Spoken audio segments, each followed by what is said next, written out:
Hello, welcome to the channel. My name is Amber and today we are going to get into what my hopefully not, but probably is chronic illness.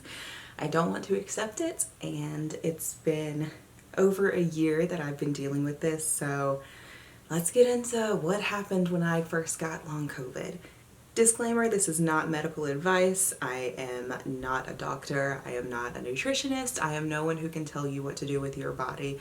If you have any of these symptoms, please contact your doctor. So this story technically starts in 2022.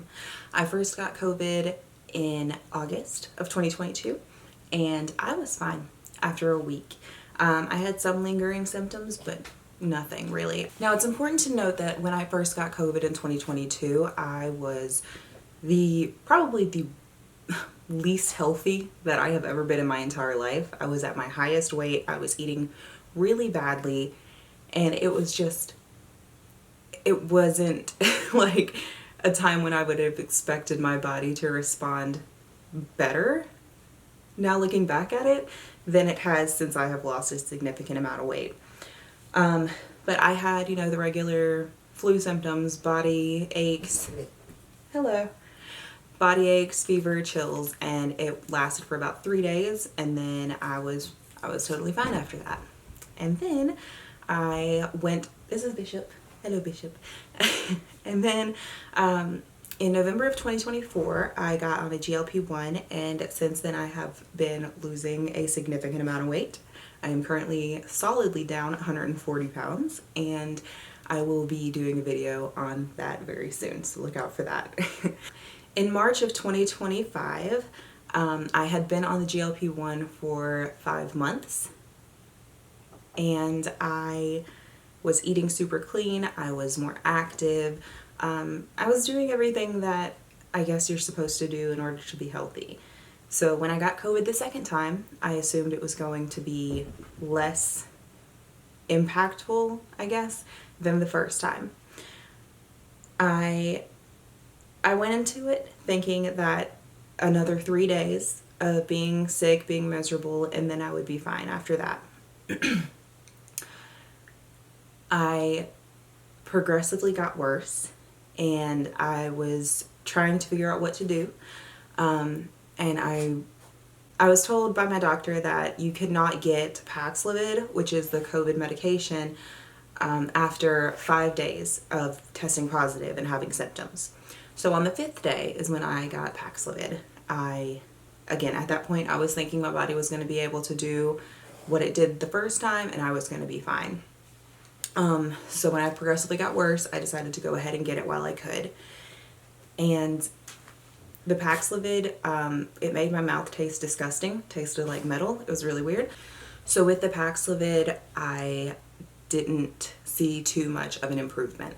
After the Paxlovid, I was prescribed steroids to try to give my immune system, I guess, a rest. Because this is my dog in the background if you hear him. So basically your response to COVID is so bad because your immune system overreacts, from what I understand. So steroids came in to calm that down. That was the thought. And it did. I felt better on the steroids for about a week, and I got back to work, and shouldn't have, but I was able to work like half a shift, and then I had to go back out. After that, I was trialed on like high doses of ibuprofen for pain because it's called clothes hanger pain, I've come to learn. It's like the base of your skull down through your neck and shoulder area. And for me, it feels like there's crushed glass just like pushing on those nerves and muscles, I guess. I have the muscle aches, the really bad fatigue, really bad brain fog, to the point where I've explained it like I feel like English, which is my first language, is a second language. I feel like I am dredging through like mashed potatoes is how I describe it to find a word. It's not easy, and it makes you feel like you're losing your mind. So that was happening at the time. I was sleeping a lot and I was still exhausted all the time. This was during the steroids, which usually are supposed to keep you up. And give you agitation a lot of the times. So after the steroid round, I was put on basically muscle relaxers and told good luck. And that was not enough for me. So I did some digging myself and found out that there was some success for people who took low-dose naltrexone. And naltrexone is usually used as an opioid antagonist for people who have addictions. So it's an off-label use. But low dose, it just helps stabilize your nerve pain, from what I understand. Not the best with meds, but hopefully this will help somebody else talk to their doctor about it, and maybe it'll work for someone else, because I am still on the low dose naltrexone and it is still working to help alleviate some of the symptoms. So at the time, I had been out of work for about 4 weeks, and I had been trying to get back into work, trying to do what I could and resting as much as possible. And then one day I realized I was feeling better, and that was great. And then it kept going like off and on, where I would feel awful for like 2 days and then I would feel better. Awful for 2 or 3 days and then I would feel better. And I started to figure out what the trigger was, which I now know is gluten.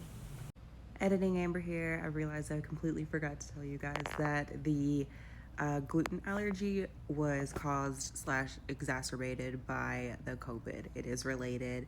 I think I probably had a little bit of a sensitivity before the long COVID happened, but now I can't have gluten like at all unless it's a very special occasion and I can sleep for like 2 days after.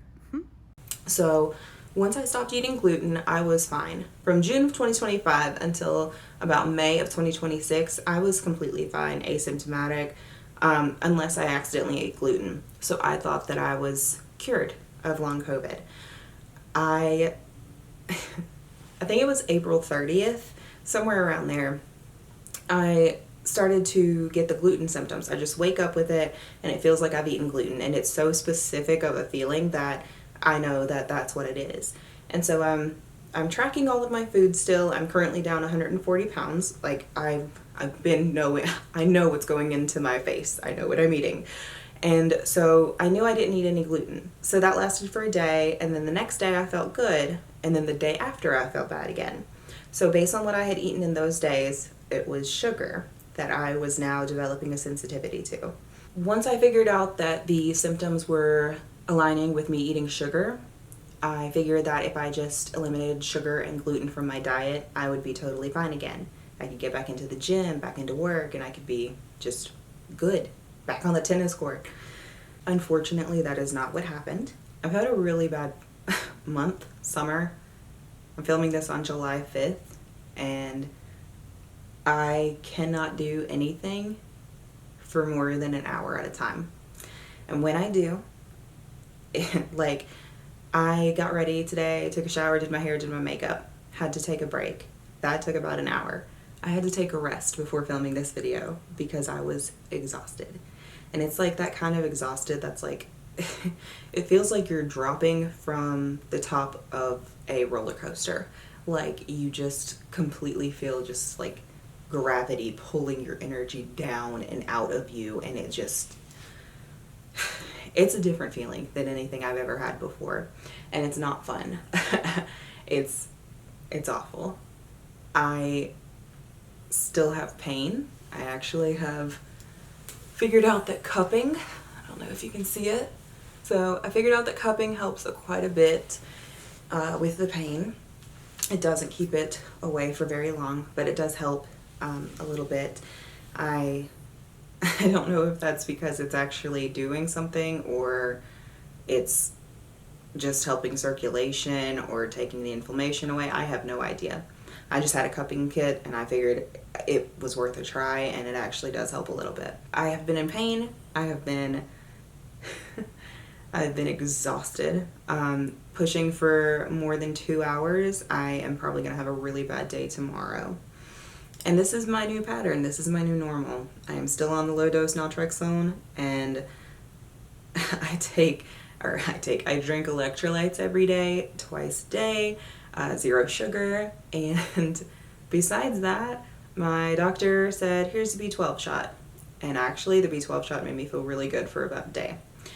So unless I can get a prescription for B12 shots every single day, which I don't know if that's a thing, but I have a follow-up appointment coming up, I am not really sure what to do. But this is my lived experience, and I wanted to share it. Hopefully other people who are going through this won't feel so alone. It sucks. I don't have any answers, and if anybody has any experience, I learned about taking low-dose naltrexone online through someone else's lived experience.